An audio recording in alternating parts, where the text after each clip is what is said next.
Enche-me até transbordar, derrama sua glória, derrama sua glória.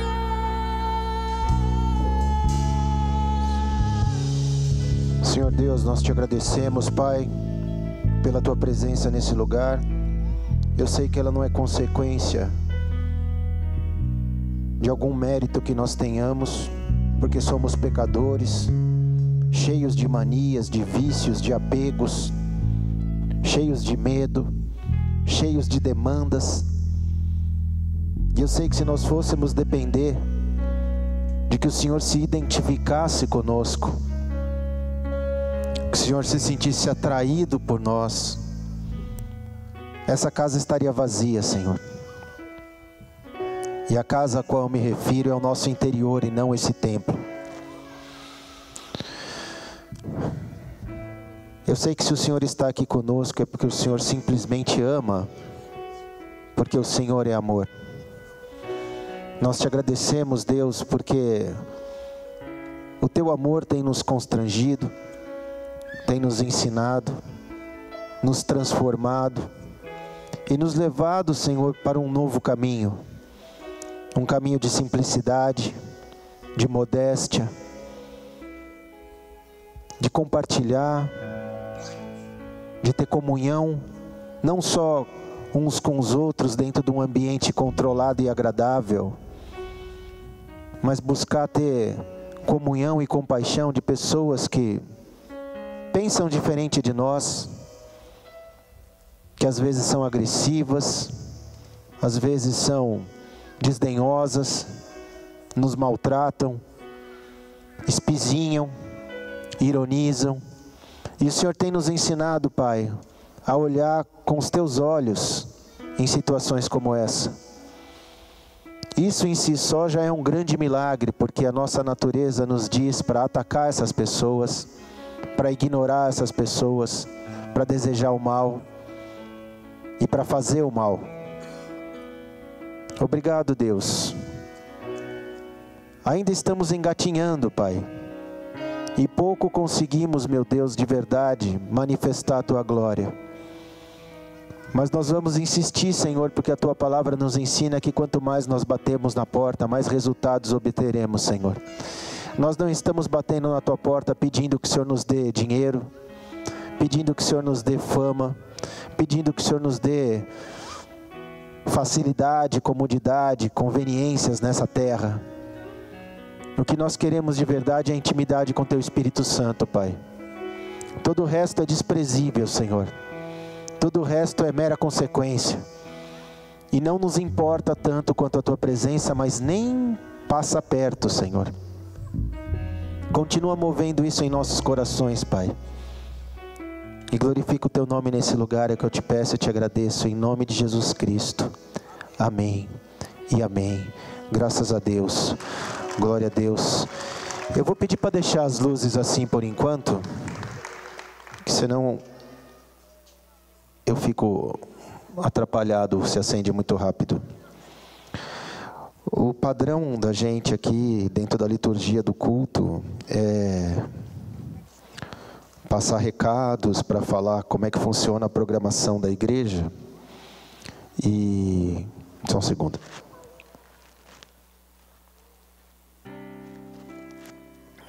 Ministrar, a gente chama, né, de ministrar dízimos e ofertas. Eu acho que isso não precisa necessariamente acontecer nessa ordem. Então eu vou pular essa parte para a gente poder entrar direto na palavra. E no final, se der tempo, a gente faz o resto.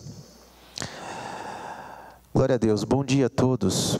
Eu queria, nessa manhã, compartilhar com os irmãos aqui uma mensagem que, se o coração de cada um de nós estiver aberto, pode realmente transformar as nossas vidas. Porque ela traz uma revelação de um pequeno detalhe, digamos assim, mas que é o que tem afastado gerações e gerações daquilo que a Bíblia descreve como sendo a vontade perfeita e agradável de Deus para cada um de nós. Pode acender a luz agora, por favor. Obrigado. Vocês, talvez não todos, mas alguns conheçam a história de como se estabeleceu a dinastia dos reis em Israel. Israel não tinha um rei até uma certa altura da história dessa nação.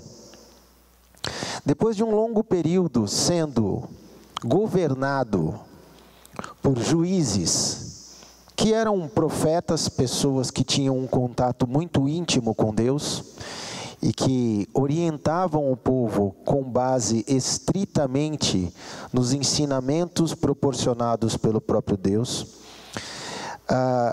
Israel passou por muitas décadas, mas muitas e muitas décadas, sob o governo de juízes, até que em um dado momento eles disseram: estamos cansados de ser uma nação tão diferente das outras nações que existem ao nosso redor. Todas as outras nações têm um rei. Todas as outras nações têm um rei também significa o seguinte: nós queremos ter no nosso governo alguém que pense como a gente pensa.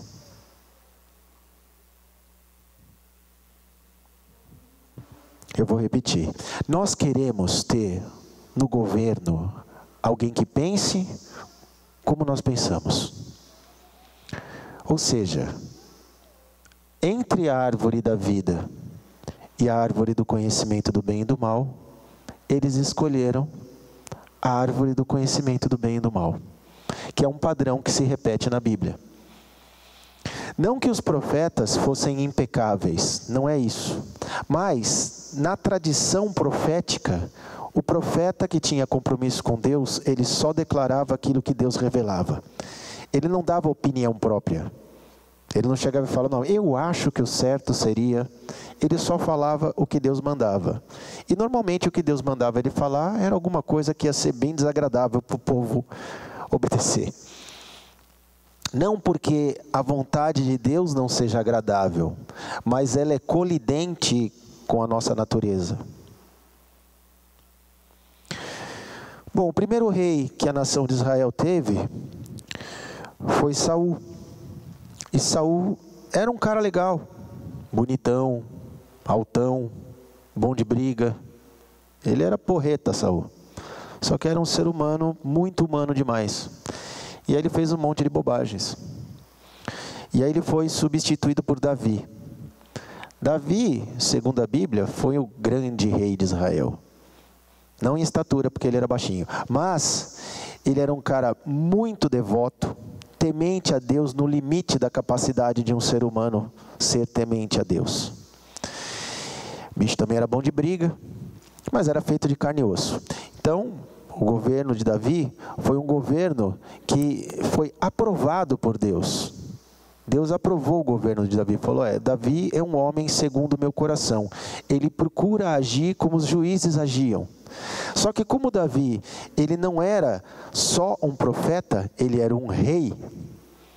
Essa natureza monárquica, da soberania do rei, colocou em Davi uma condição que os profetas não tinham. Profetas não tinham não sei quantas concubinas, né? Eles não se envolviam com essa pompa e com o glamour que existe nesse contexto do reinado. Os profetas eram pessoas mais sofridas, né, com uma vida bastante causticante do ponto de vista da facilidade, da comodidade, do frescor para a carne. O profeta, para ter contato com Deus como eles tinham, precisava ter uma vida de muita dedicação, muito jejum, muita oração. Então isso não é divertido para o corpo, é bem pouco divertido, do ponto de vista natural, né? Mas eles tinham acesso a Deus. Acontece que Davi se viu nessa realidade, onde ele não era só alguém que tinha uma capacidade profética, porque ele sim recebia revelações de Deus e revelações incríveis. Ele inclusive predisse a vinda do próprio Jesus Cristo. Então ele não era qualquer profeta, ele era um baita de um profeta. Mas era um cara bonito, e todo cara milionário fica ainda mais bonito, né? Se eu passo na rua dirigindo o meu golzinho, as pessoas olham e falam, olha um barbudo num golzinho, né? Se eu passo dirigindo um Jetta, os caras falam, olha um barbudo no Jetta. Se eu passo dirigindo uma Land Rover último modelo, top das galáxias, que fala, nossa, que gato barbudo. Automaticamente. Você fica lindo na hora. Que gato nessa Land Rover. Né? E quanto mais a pessoa tem, né, esses dias, não sei como apareceu para mim, porque eu não faço nenhuma pesquisa disso. Acho que o telefone enxerga, né? Ele não só ouve, ele fica olhando para a sua cara. Esses dias apareceu para mim, por que você não utiliza produto tal na sua barba? Eu falei, mas como assim? Como é que você sabe que eu tenho barba?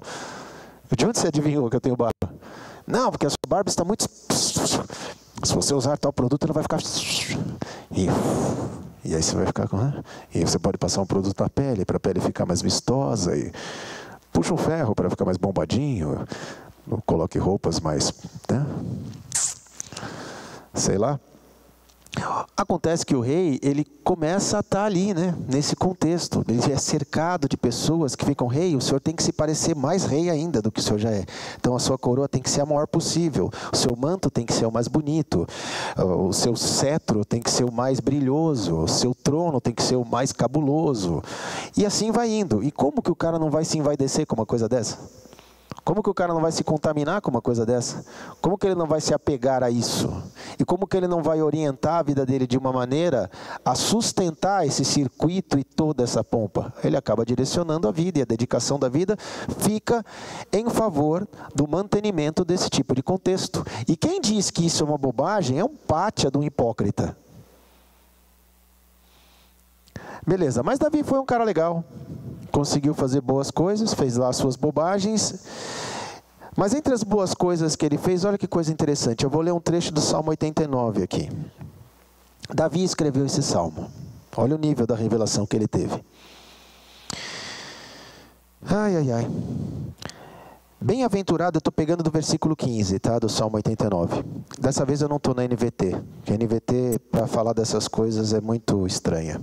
Eu estou na mais casca, que é a Almeida Revista e Corrigida. Bem-aventurado o povo que conhece o som festivo. Andará, ó Senhor, na luz da tua face. Em teu nome se alegrará todo dia e na tua justiça se exaltará. Pois tu és a glória da sua força, e pelo teu favor será exaltado o nosso poder. Porque o Senhor é a nossa defesa e o Santo de Israel, o nosso rei. Aqui ele já começa a falar, eu não sou eu o rei. O Santo de Israel é o nosso rei. Mas segue comigo. Então, em visão falaste do teu santo e disseste, socorri um alguém, né, que é esforçado. Exaltei a um eleito do povo. Achei a Davi meu servo com o meu santo óleo e o ungi. Com ele a minha mão ficará firme e o meu braço fortalecerá. O inimigo não o importunará, nem o filho da perversidade o afligirá. E eu derribarei os seus inimigos perante a sua face, e ferirei os que o aborrecem. E a minha fidelidade e a minha benignidade estarão com ele, e o meu nome será exaltado, e em meu nome será exaltado o seu poder. E porei a sua mão no mar, e a sua mão direita nos rios. Ele me invocará dizendo, tu és meu Pai, meu Deus, e a rocha da minha salvação. Também por isso lhe darei o lugar de primogênito, falo-ei mais elevado do que os reis da terra. A minha benignidade lhe guardarei para sempre, e o meu conserto lhe será firme, e conservarei para sempre a sua descendência, e o seu trono como os dias no céu. Da metade desse trecho em diante, você começa a ver que ele está falando de alguém que não é Davi, porque Davi não viveu essas coisas. Ele estava tendo uma visão, e essa visão provavelmente não estava tão clara para ele. Davi não vai ser eterno, o trono dele não vai ser estabelecido para sempre, porque um dia ele ia morrer, e ele morreu. Bom, mas de quem então Davi estava falando?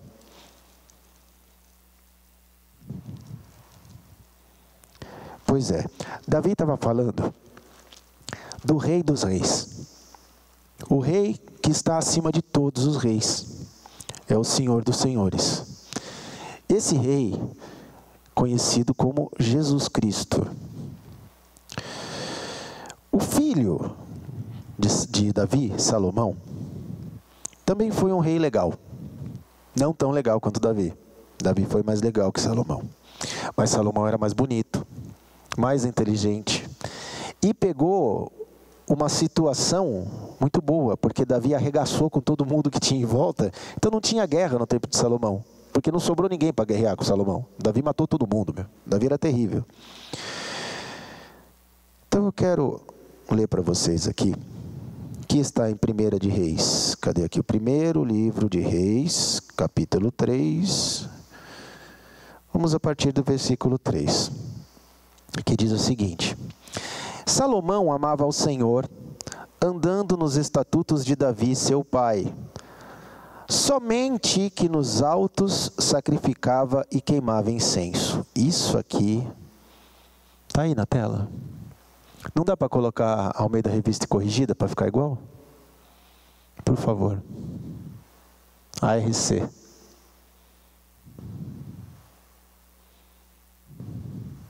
Porque aí já vê altares das colinas. Não é igual. Eu queria que ficasse nos altos. Você consegue mudar? Cadê? Se tiver difícil, você dá um grito aí que eu sigo adiante.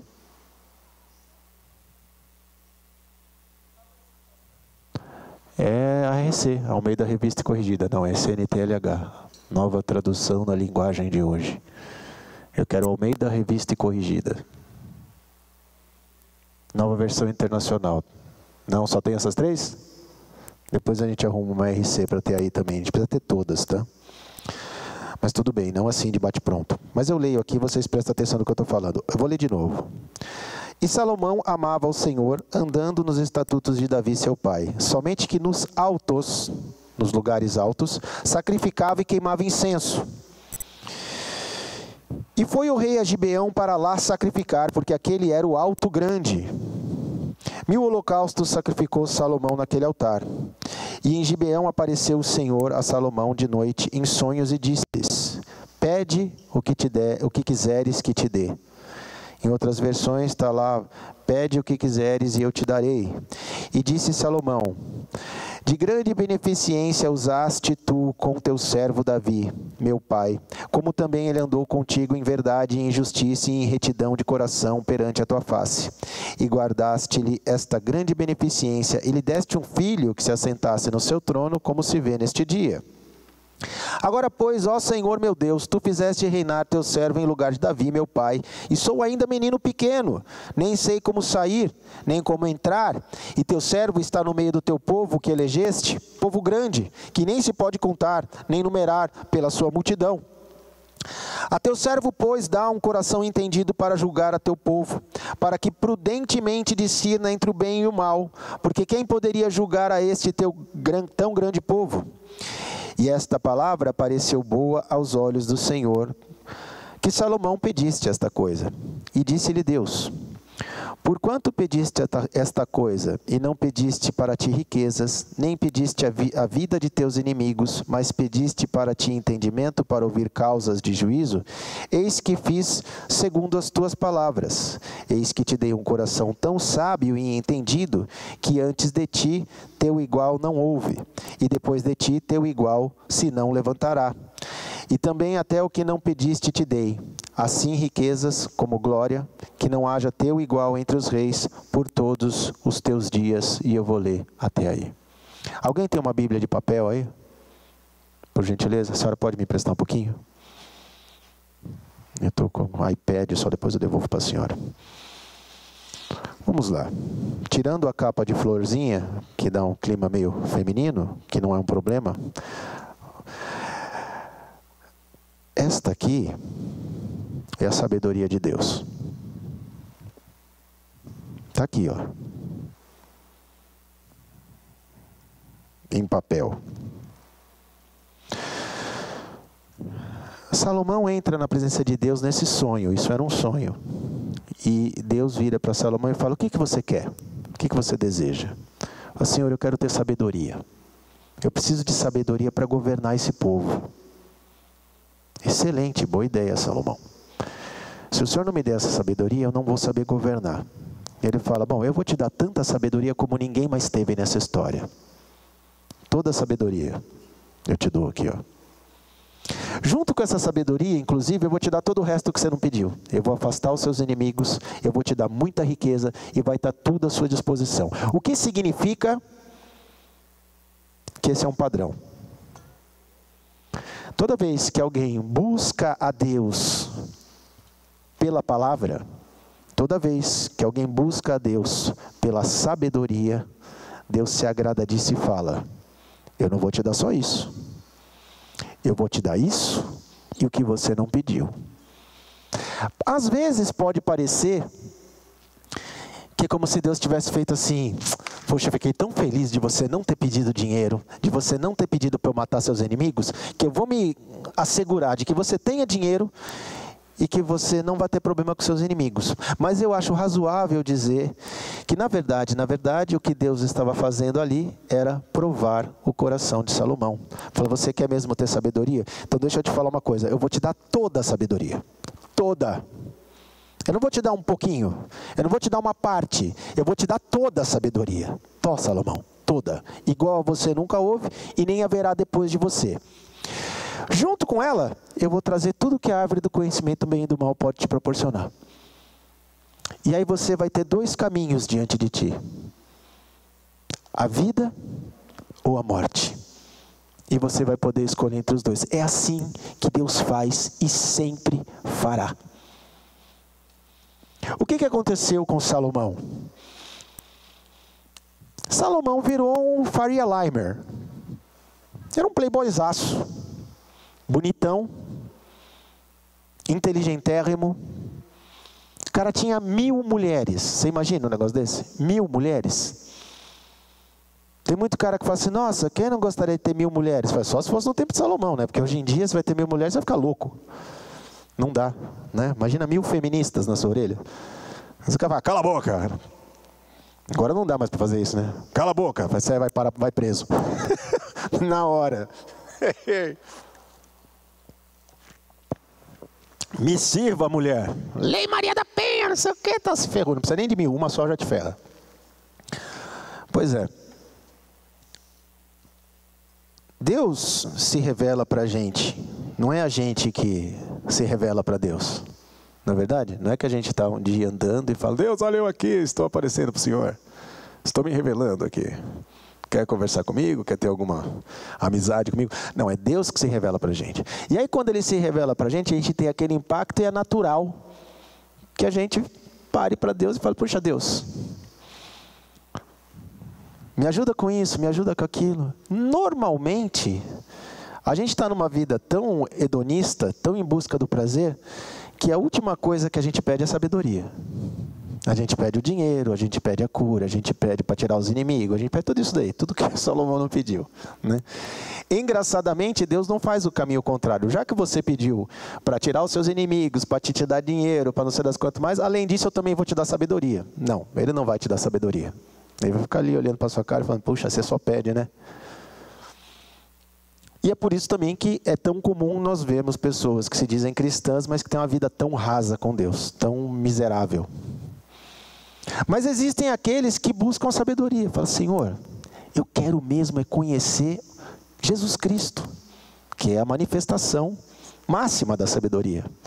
Eu quero ter Jesus Cristo em mim. Eu quero de verdade. O que eu preciso para ter Jesus Cristo em mim? E aí você começa a buscar santificação, revelação. Começa a lutar para ter Jesus Cristo no seu interior. Isso agrada a Deus. E o que acontece quando Deus se agrada disso? Ele fala: cara, você está buscando tanta sabedoria que eu não vou te dar só isso, cara.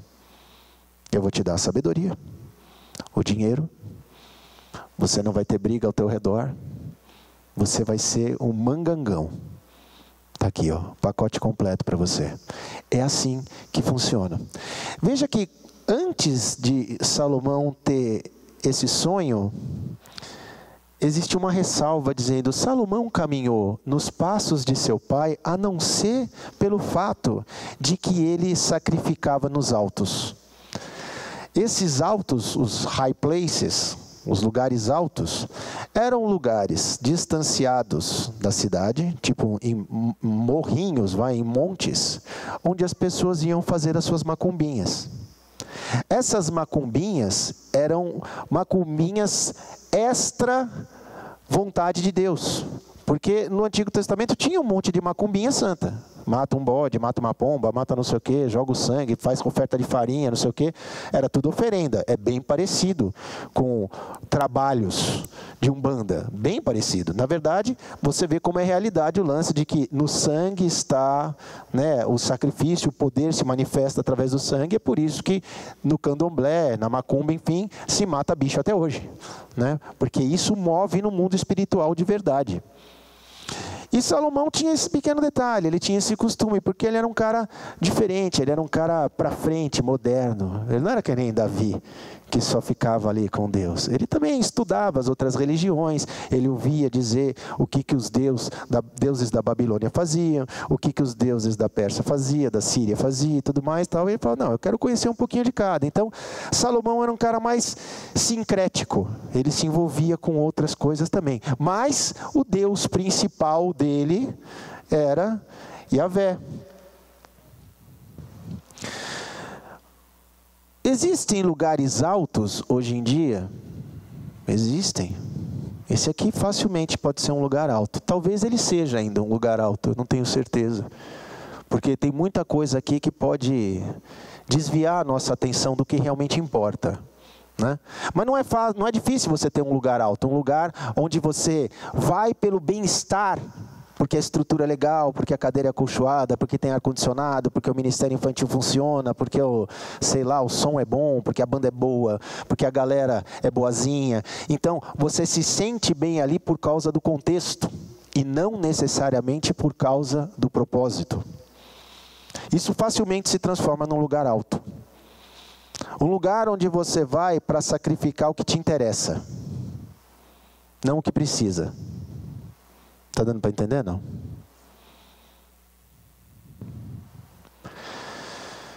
Pois é. Se a gente for parar para pensar no nosso corpo, como se fosse um lugar, porque é um lugar, né? Qual é o lugar mais alto que tem no seu corpo?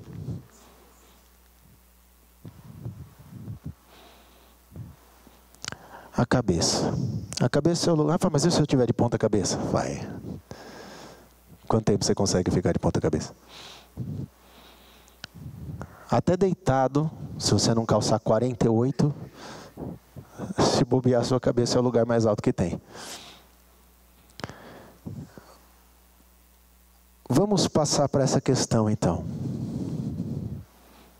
Nós somos os salaminhos de hoje, certo? O que a gente faz nos lugares altos? O que você faz aí no seu lugar alto? O que acontece aí dentro? Que tipo de sacrifício você oferece? Quais são os pensamentos que você cultiva? Quais são as coisas que você deseja?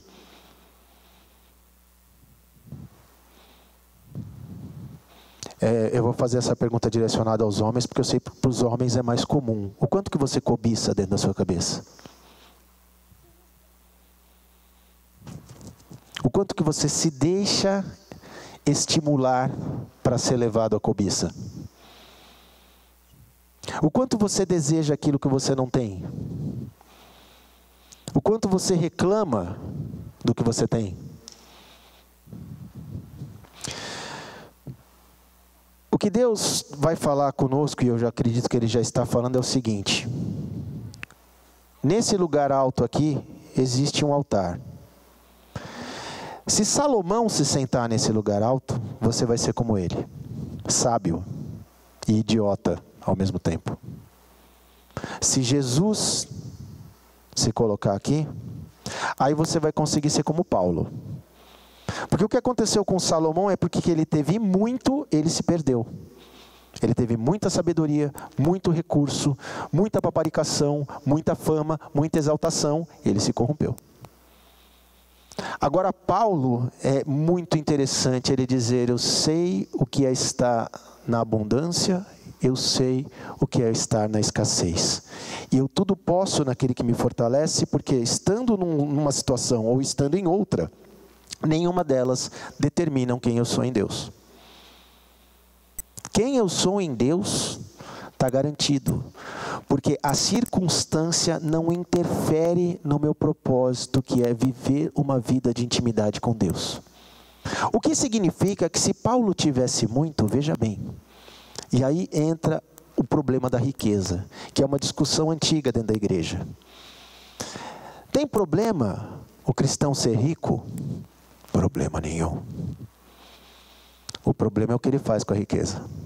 Aí é que está o problema. O cara tem uma casa, 10 milhões no condomínio não sei das quantas. Aí ele tem outra casa em Campos do Jordão. Aí ele tem outra casa no litoral. Aí ele tem outra casa. Mas que problema que tem? Você consegue estar em todas? Não. Salomão também não conseguia. Jesus tinha quantas? Nenhuma. Pô, mas aí então eu tenho que viver uma vida miserável? A questão não é viver uma vida miserável. A questão é viver uma vida em favor do outro.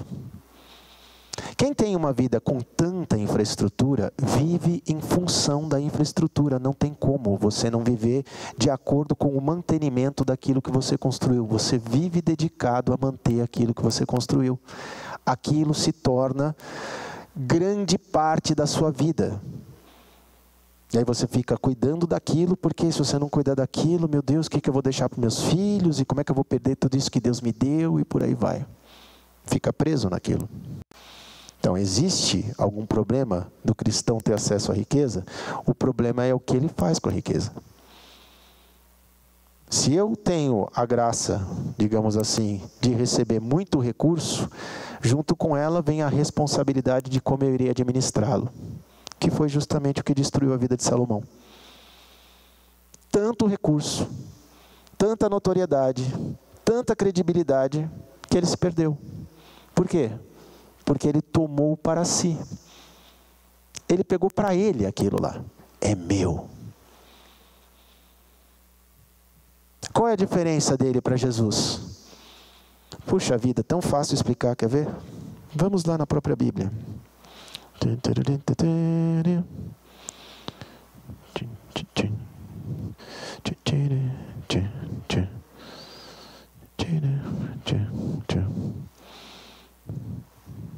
Eu sei que eu leio toda hora isso, mas é muito bom ler, né? Não façais por contenda, nada façais por contenda ou por vanglória. Isso aqui é Filipenses 2. Cada um considere os outros superiores a si mesmo. Não atente cada um para o que é propriamente seu, mas cada qual também para o que é dos outros. De sorte que haja em vós o mesmo sentimento que houve também em Cristo Jesus, o Rei dos Reis. Que sendo em forma de Deus, não teve por usurpação ser igual a Deus, mas aniquilou-se a si mesmo, tomando a forma de servo, fazendo-se semelhante aos homens, e achado na forma de homem, humilhou-se a si mesmo, sendo obediente até a morte, e morte de cruz. Jesus, eu vou ler de novo o versículo 5. De sorte que haja em vós o mesmo sentimento que houve também em Cristo Jesus. Essa é a realidade para o cristão. Ter em si o mesmo sentimento que houve em Cristo. Que apesar de ser o Rei dos Reis, de ter todo o poder nos céus e na terra, acesso a tudo que existe, e ele poderia muito bem ter se transformado no maior governante da história, ter sido trilhardário, ter tido 1 zilhão de concubinas, com a sua virilidade ultra powerful deística, virilidade que nenhum outro tempo, que ele era Deus. No lugar disso ele falou, não, porque nada disso aqui interessa, tudo isso aqui é passageiro, e a minha casa E a minha vida está direcionada para o eterno e não para o passageiro. Eu não estou vivendo em função daquilo que um dia vai acabar. Eu estou vivendo em função daquilo que é eterno. Minha vida está toda pautada em cima disso. Eu não estou preocupado em ajuntar. Eu não estou preocupado em me garantir. Porque eu sei quem me garante. O Deus que se alegra porque eu busco sabedoria, Ele não vai me proporcionar o que eu preciso só no momento que eu clamo por sabedoria. Pontualmente ali, a cada momento que eu estiver buscando a Deus, Ele vai estar colocando nas nossas vidas tudo que a gente precisa sem nem ao menos a gente pedir. E é por isso que o próprio Jesus Cristo disse: não andeis preocupados com o que vestir, com o que comer, porque isso Deus se encarrega de te dar. Se você estiver buscando a sabedoria e buscando se santificar a todo custo, você vai viver o sobrenatural de Deus. O seu desafio não vai ser como que eu vou viver nessa terra, vai ser como que eu vou administrar tudo que Deus vai me dar para não me corromper e tomar posse da glória que Deus vai me proporcionar. Esse é o desafio de quem caminha com Deus de verdade. E a maioria das pessoas caem, porque você começa a crescer, começa a ficar famoso. Por exemplo, digamos que o Maurício, que hoje está pregando para 1, 2, 3, 4, 5, 6, 7, 8, 9, 10, 11, 12, 13, 14, 15, 16, 17, 18, 19, 20, 21, 22, 23, 24, 5, 6, 7, 8, 9, 30, né? E 1, e 2, e 3, e 4, 5, 6. 36 pessoas. De repente, você fala: meu, você viu que esse cara prega? Caramba, ele está pregando a palavra. Cara, mais gente precisa escutar isso. Aí começa: caramba, cara, quando você prega a nossa palavra, nossa, toca o coração, né? Diferente de que você prega. Aí vem outro e fala: nossa, quando você prega, hein? Oh, caramba, que legal. Pô, você pode pregar lá na nossa igreja? Aí você vai e tem 50 pessoas. Aí, nossa, você tem que ver o cara que vem pregar. Aí o cara prega a nossa palavra que ele prega. Puxa vida. Aí você recebe outro convite, você vai e tem 150 pessoas. Aí, numa das 150 pessoas, vai sair uma revelação, sei lá, eu chego chorando em você, tipo: ai, Deus mandou te dar um carro. A minha Audi. Ei, aleluia. Porque eu não receberei se Deus mandou? Que mal tem? Está me dando, transferiu, está tudo certo. Tem problema algum? Não tem problema nenhum. Ganhei uma Audi, maravilha. Aí volto de Audi para casa. Ar-condicionado, direção hidráulica, bancos elétricos com ajuste com memória, esquenta no frio, tem freezer no porta-luvas, teto solar. Beleza, voltei para casa. Cheguei em casa, toco o telefone e falo assim: você não sabe, cara, o cara que te deu a Audi é amigo do mover não sei das quantas e tudo mais, estão te chamando para pregar no congresso não sei qual. Chegar tem 1.000 e não sei quantas pessoas, depois tem 2.000 pessoas, depois tem 5.000 pessoas, depois tem 15.000 pessoas, e quanto mais isso vai acontecendo, mais gente vai tendo experiência com Deus e vem trazendo coisa aos seus pés. Aos seus pés. Cara, você não sabe o que Deus fez na minha vida, através da sua vida, está aqui, ó, no seu pé. Aí você olha para aqui e fala: pô, glória a Deus, irmão, muito obrigado. E pega para você. Ai, que burrice. A gente precisa ensinar o povo. Você precisa falar para o povo, falar assim: você está entendendo errado, não é para mim que você tem que dar.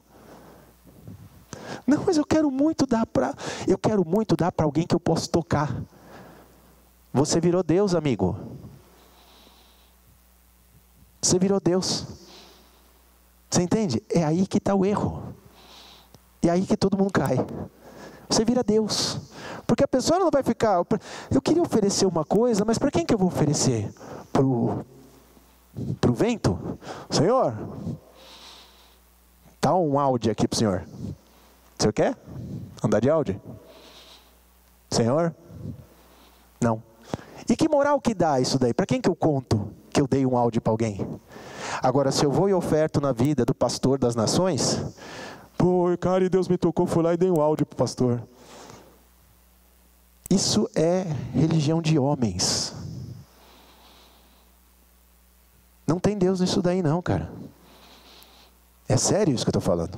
Não tem Deus nisso daí. A atitude correta deveria ser: irmão, eu entendo a sua iniciativa, mas eu preciso te ensinar o que é agradecer a Deus. Isso não é agradecer a Deus, isso é tentar fazer moral comigo. E não adianta nada você fazer moral comigo. E o que começa a acontecer? Se o pastor fica popular, digamos assim, ou qualquer pessoa que pega a palavra de Deus, ela começa a ser cercada de pessoas que tentam trazer você para perto, no sentido de sempre que eu precisar, eu aciono o meu sacerdote particular. Então eu vou te cercar com tudo que eu posso te dar, para você ficar meu super amigão, para sempre que eu tiver com problema, eu ter a linha direta com o homem de Deus. Está errado. Porque, e se a pessoa que não tem nada para me dar, ela não vai ter a linha direta comigo? E ela me liga precisando de ajuda, eu vou estar muito ocupado ajudando os trilhardários? Não dá. Não dá. Eu tenho que estar acessível a todos. Todos nós temos que estar acessível a todos. E outro, é muito mais útil promover do poder de Deus você estar acessível a quem não pode te dar nada. Muito mais produtivo para a manifestação do poder de Deus. Ah, mas Deus não se manifesta quando você está conversando com alguém ou ministrando alguém que é rico. Não é isso. Mas a problemática aí é o tanto que isso pode gerar de interesse, ainda que inconscientemente, do ponto de vista do network. Estou fazendo network com quem manda, com quem importa. Fazer network com um morador de rua. Que diferença faz eu pregar para o morador de rua, o cara se converter? O cara não tem nem dízimo para dar, meu. Como é que ele vai sustentar um negócio desse tamanho aqui? Hã? Quanto vocês acham que custa um sistema de som desse aqui? Vocês têm noção? Eu sei quanto custa. Quer que eu fale para vocês? Quanto custa um sistema desse? Um sistema de som desse aqui, com todas essas caixas e mais os subwoofers e mais a mesa de som tem lá, custa por volta dos R$300 mil.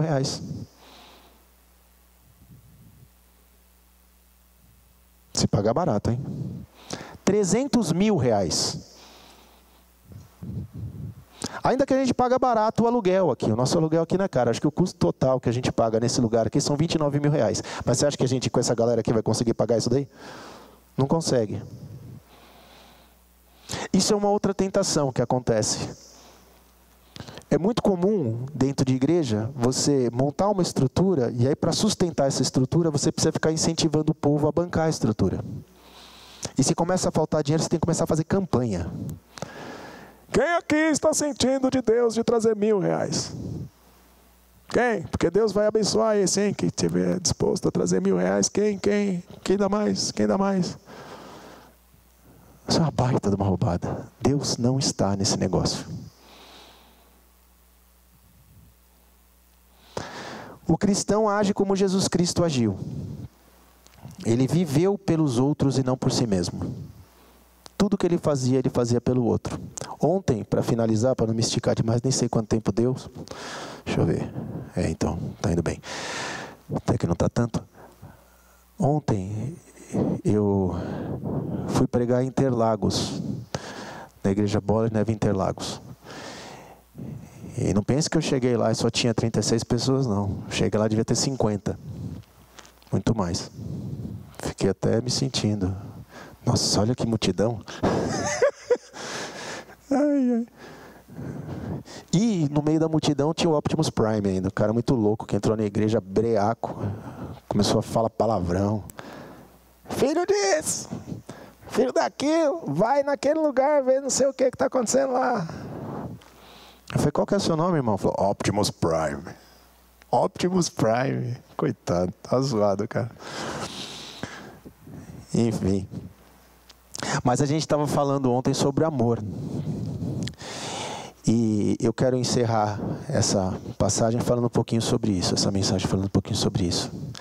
A gente não tem muita noção, porque em português, nas línguas ocidentais em geral, a palavra amor serve para um monte de coisa. Desde, com perdão da palavra, tesão, até o amor de um pai para uma criança que acabou de nascer, passando pelo amor de um casal que está junto há 50 anos e se consolidou de uma tal maneira que realmente viraram uma pessoa só. Mas em grego, existe um nome para cada categoria de amor desses. O primeiro amor que existe, que é o mais requenguela, que é o amor meramente carnal, chama-se epitumeia. É o primeiro amor, amor sexual, carnal, sem compromisso. O amor da balada. Epitumeia. Tem um pior que esse, que é o porneia, que é de onde veio o nome pornografia, que aí é a depravação absoluta, o egoísmo absoluto. Para cima do epitumeia, você tem o amor ludus, que é o amor do flerte. Quando você está num relacionamento filial, que você desenvolveu uma amizade. Eu estou falando aqui daquele contexto cristão, né? Homem e mulher. E aí começa a nascer um interesse, aí você começa, nossa, como seu cabelo é bonito. E ela fala, nossa, você não é bonito, mas enfim, eu gosto de você. Esse é o ludus, que aí começa o flerte. Esse flerte é saudável, não tem nada demais, né? As pessoas vão se encaminhando para um compromisso. Aí você tem o eros, que é o amor sexual compromissado, que é o que sela a intimidade do casal. Aí você tem o storge, que é o amor que nasce no seio da família. Amor de pai para filho, de pais para filhos, de filhos para pais. Você tem o filialtia, que é o amor próprio. Você tem o pragma, que é o amor que acontece entre o casal que está muito tempo junto e que o eros já não existe mais, porque já estão velhinhos, né? E aí é o amor pragma, o amor da continuidade pela cumplicidade. Você tem o amor filial, que é o amor entre amigos. Todos esses amores existem. E eles estão acontecendo muito bem em todas as igrejas por aí. Tem pra caramba, especialmente filial. É muito comum você chegar numa igreja e você se sentir super à vontade, porque eles te acolhem super legal e te tratam super bem. E aí você se junta com eles e eles com vocês. E a gente, pá, é o que a gente vive no Bola de Neve também. Amor filial. Amor de amigo. O amor de amigo está baseado em você conviver com quem pensa igual a você, gosta das mesmas coisas que você gosta, tem os mesmos interesses, né? E aí você tem um outro que está indizivelmente acima de todos esses, que se chama ágape. O ágape é um amor que não tem interesse em nada. Ele não gosta de você porque te acha atraente. Ele não gosta de você porque você pensa igual a ele. Ele não gosta de você porque ele simplesmente gosta. Isso é interessante, porque assim como Deus declara ser o eu sou, ele simplesmente é. O amor de Deus simplesmente é amor. Não tem nenhuma condição para ser. Jesus Cristo, quando veio para essa terra, ele veio mostrar o ágape para a gente. Ele veio falar, olha só, conheçam este amor, o amor de Deus. Esse amor de Deus é o amor que move o poder. O amor filial não move poder. Às vezes a gente vê certas coisas acontecerem dentro de igreja, a gente acha que a gente está vendo o mover de Deus. Só que a gente tem que ser muito honesto e parar de ser paranoico, quase que corintiano, no sentido de que eu sou pelo meu time e não abro mão do meu time de jeito nenhum. Ou qualquer outro time, só usei o corintiano porque eu sei que os corintianos são fervorosos, é a maior torcida que existe, não é verdade? A gente não pode ser assim em relação à religião. Não, mas foi assim, então que eu aprendi, então não posso abrir mão disso de jeito nenhum. A gente tem que ser honesto. Honesto. Eu vou contar um segredo para vocês. Milagres acontecem em todas as religiões. Não acontece só na igreja evangélica. Ninguém fica falando, católico, subiu as escadas de joelho e aí recebeu o que estava pedindo. E recebeu mesmo. Você duvida? Recebeu mesmo. Acendeu a vela para Maria e recebeu mesmo. Acendeu a vela para São Crispim e recebeu mesmo. Assim como fulano foi lá e fez um trabalho na encruzilhada e recebeu também. E assim como você foi no centro espírita, recebeu um passe e recebeu um milagre também, cara. É mentira falar que não recebe. Recebe. Só que assim como lá na ocasião das 10 pragas no Egito, você vê que Moisés fazia um sinal, os magos iam e repetiam o sinal, faziam igual, eles tinham poder para fazer aquilo. E isso se repete, se eu não me engano, nos 3 primeiros sinais. De repente chega o 4º sinal, os caras tentam repetir e a declaração deles é falar assim, esse não vai dar para repetir porque tem o dedo de Deus. Não é nem o Deus inteiro, é só o dedo. Esse tem o dedo de Deus. A gente não consegue repetir. Você pode ter certeza que daí em diante nós estamos falando estritamente de quem é o Deus Todo-Poderoso. Só o ágape ressuscita morto. Só o ágape faz cego enxergar. Só o ágape faz surdo ouvir. Amor filial não faz isso. É por isso que a gente vive o que a gente vive na igreja. Porque a gente está baseado no segundo amor, filial. Quando Jesus Cristo resume os mandamentos para 2 mandamentos, ele fala, ama o teu Deus acima de todas as coisas.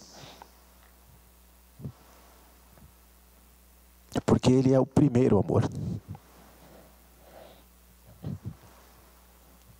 Ágape. E aí, por você ter buscado esse amor e se enchido desse amor, você ama o teu próximo como você se amou.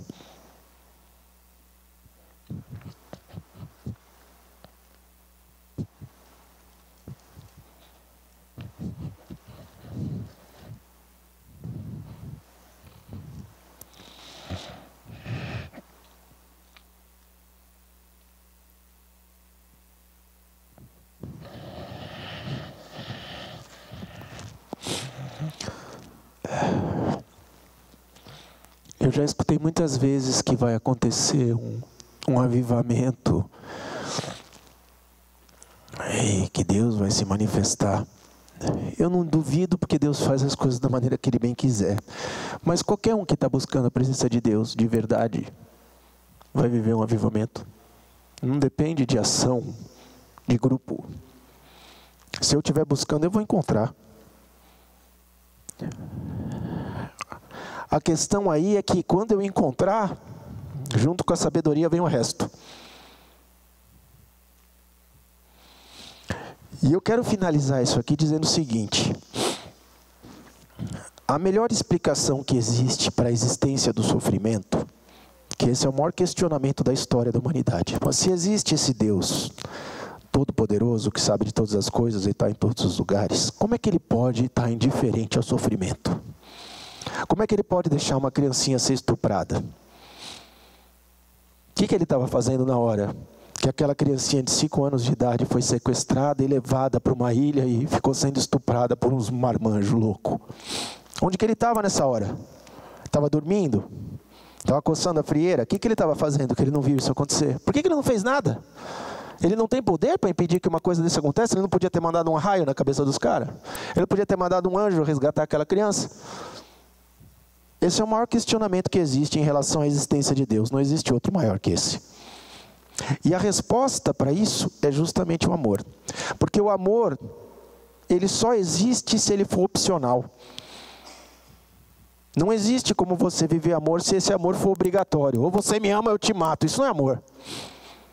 Você tem que ter opção. É por isso que no Jardim do Éden existia as opções. Existia a opção Deus e não Deus. A árvore da vida, a árvore do conhecimento do bem e do mal. É isso que essa simbologia representa.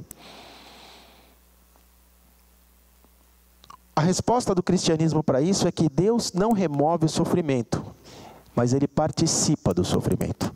Ele fala: não vou remover o sofrimento, porque se eu removo o sofrimento, eu tenho que te remover o seu livre-arbítrio e você não vai mais poder escolher. E a relação que Deus tem conosco, ou quer ter conosco, tem que ser opcional. Eu escolho a presença de Deus. Eu não sou obrigado a ficar na presença de Deus. Deus não me obriga a fazer nada. Eu faço se eu quiser, porque eu tenho a opção de escolha. Então Ele não remove a nossa opção de escolha, mas Ele vem, o ágape, vem em forma de homem e sofre o que a gente nunca poderia ter sofrido. Fala: eu não removo o sofrimento, mas eu removo o poder da morte.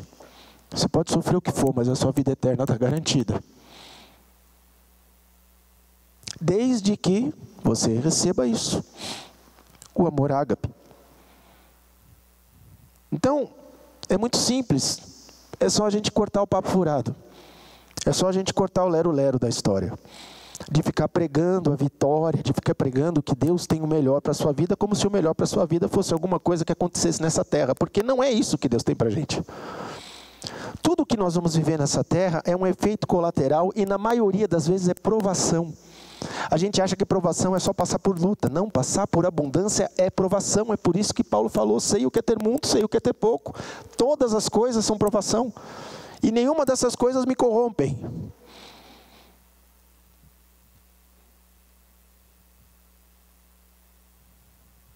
E aí como é que eu faço para ter qualquer resultado então?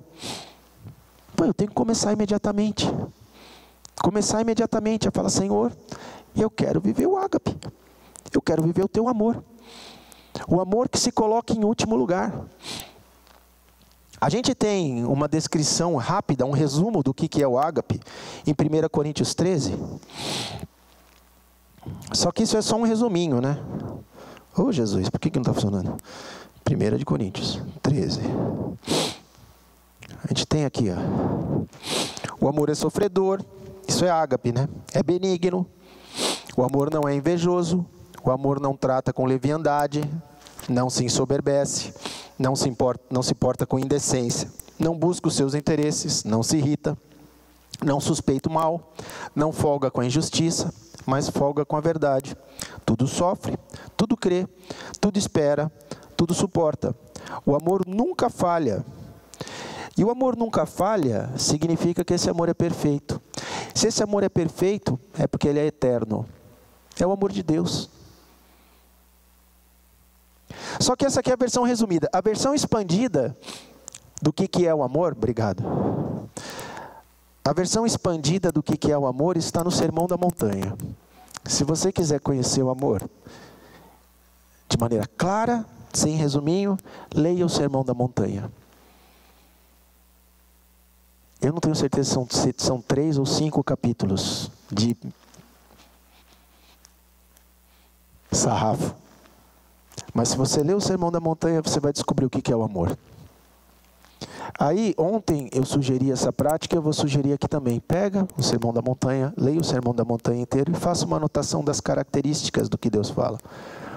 Bem-aventurados os pobres de espírito, bem-aventurados os que choram, bem-aventurados não sei o quê.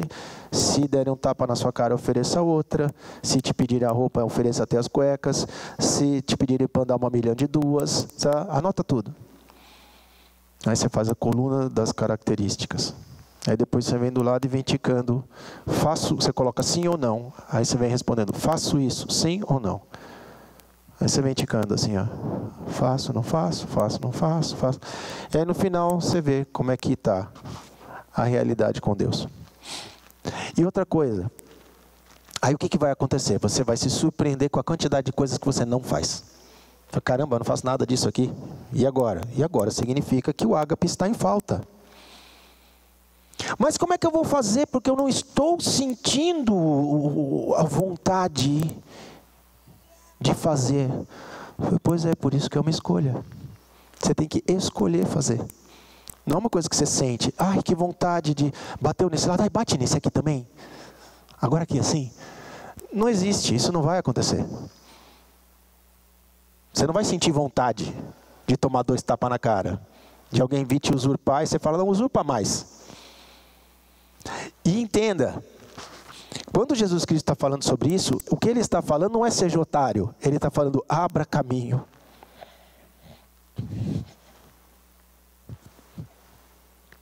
Pô, não consigo falar, bicho. Abra caminho para o poder de Deus. Sai da frente, cara. Para de atrapalhar, bicho. Pô, bateu na minha cara. Falou, oferece outra e sai da frente. Deixa que Deus vai fazer a parte dele. Pô, roubaram minha roupa. Dá o resto. Sai da frente. Deixa que Deus vai fazer a parte dele. Pô, o cara pediu para eu andar 1 milha. Falei, então anda 2. Sai da frente porque Deus vai entrar em ação. E a hora que ele entrar em ação, amigo. Caracas, não consigo pregar.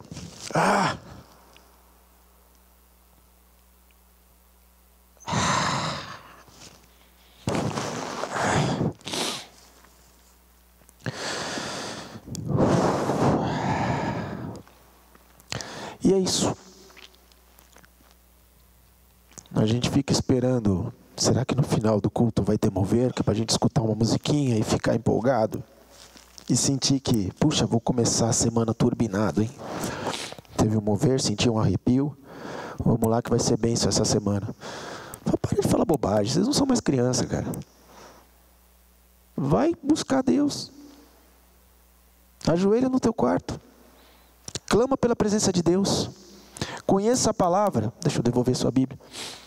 Você tem acesso à sabedoria toda. Toda. Você pede por sabedoria. Hoje ela vem em formato de livro. Está aqui a sabedoria. Ó. Leia, ore e pratique. Não tem como não manifestar o poder de Deus. Não tem como.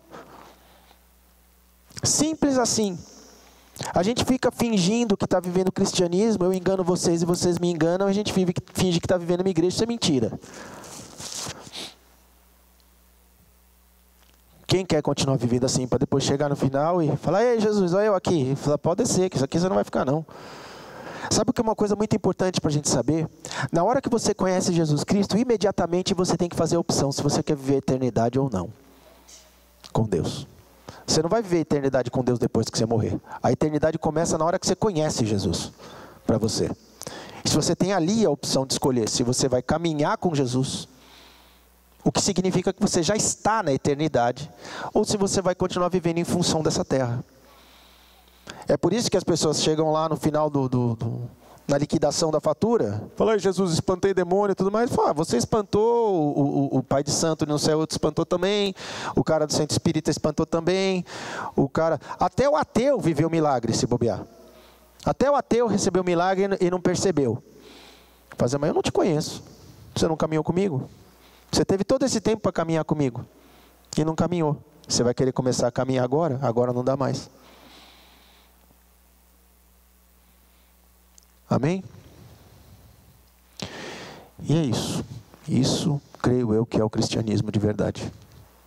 O resto é papo furado. Vamos orar?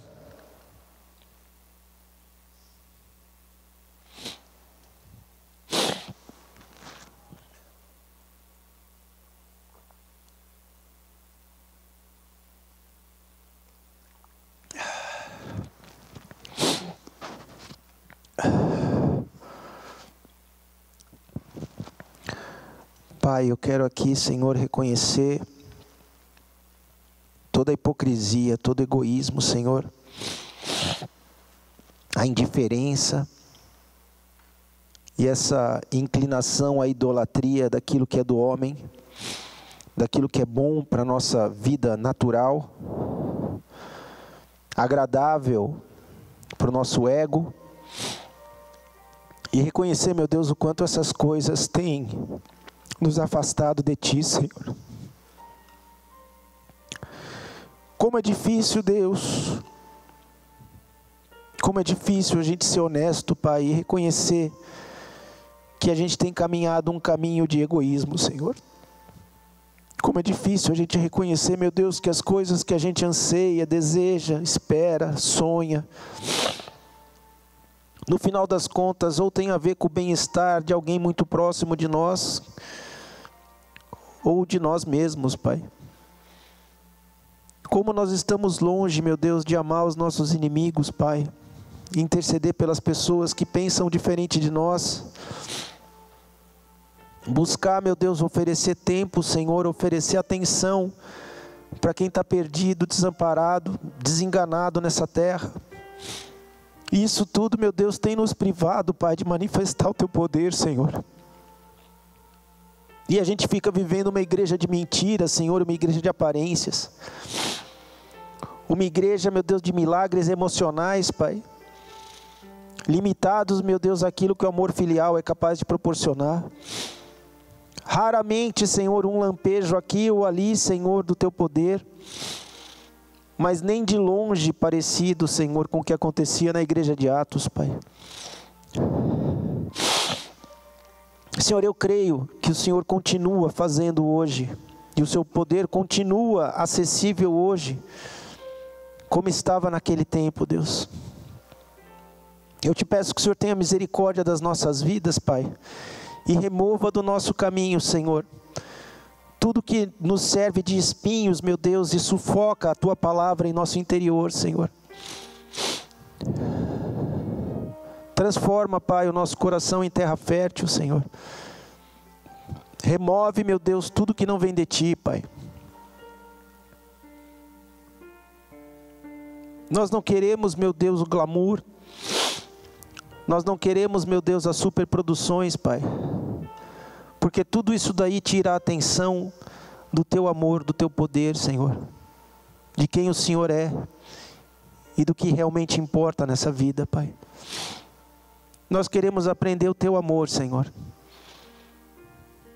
E praticar o Teu amor em todas as áreas das nossas vidas, a começar pela nossa própria família, que são os próximos mais próximos que nós temos, Deus.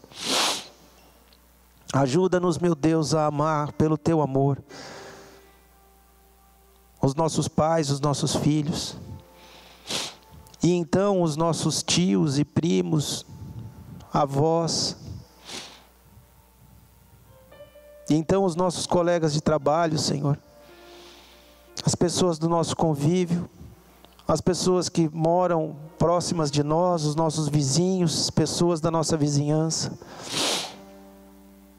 passando, meu Deus, pelo convívio da igreja, e alcançando, Pai, aqueles que a gente nunca imaginou que um dia pudesse ter contato, os desconhecidos, os perdidos, os abandonados, Senhor. Transforma, Pai, a nossa convivência, a nossa busca pela Tua presença, Senhor, na construção de uma arca, Deus, que possa reunir pessoas que estejam livres, meu Pai, dessa inundação de mentiras que existe nessa terra, Senhor. Nesse dilúvio de descaminho, Pai, que existe nessa terra, Senhor. E glorifica o Teu nome em nós, Senhor, é que eu te peço e te agradeço em nome de Jesus Cristo, meu Deus. Amém e amém. Graças a Deus.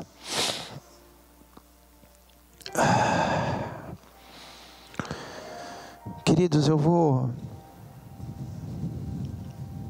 por uma questão de liturgia, encerrar esse culto, te dando a oportunidade, caso você entenda por bem, de trazer o seu dízimo e a sua oferta. Mas no lugar de você trazer esse dízimo e a sua oferta, agradecendo a Deus por aquilo que Ele já irá te dar, por consequência da sua fidelidade, traga esse dízimo falando o seguinte: Senhor, faça justiça, Deus. Faça justiça na minha vida e nesse ministério. Eu estou trazendo aqui esse recurso, clamando pela sua justiça. Manifesta a tua justiça, Senhor. E que tudo que tiver de errado em mim, nessa estrutura, nisso que a gente chama de igreja, se encontre com a tua justiça. E que assim o seu nome seja glorificado. Mas não se sinta obrigado a fazer isso. Se você acha que não tem nada a ver você trazer o seu dízimo, a sua oferta, você permanece no seu lugar. Amém? Enquanto isso a gente vai escutar um louvor. Vamos todos ficar de pé, por favor.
Dá a mão para quem está do seu lado.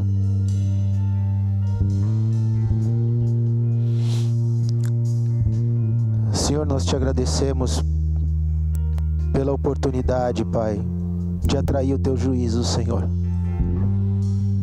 Pela oportunidade, meu Deus, de buscar o teu conserto, Pai. Conserto que está quebrado, Senhor.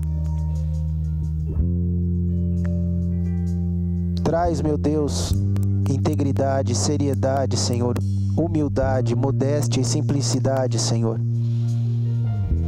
Para que esse ajuntamento de pessoas, meu Deus, que se autodenomina bola de neve, Pai, possa amadurecer de verdade, Deus, e manifestar a tua glória. Se Deus é por nós, quem será contra nós?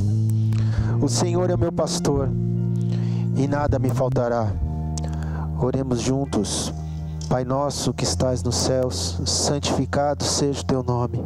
Venha a nós o teu reino, seja feita a tua vontade, assim na terra como nos céus. O pão nosso de cada dia nos dai hoje. Perdoa as nossas dívidas, assim como nós procuramos perdoar aos nossos devedores. E não nos deixes cair em tentação, mas livra-nos do mal, pois teu é o reino, o poder e a glória para sempre. Amém e amém. Graças a Deus. Glória a Deus.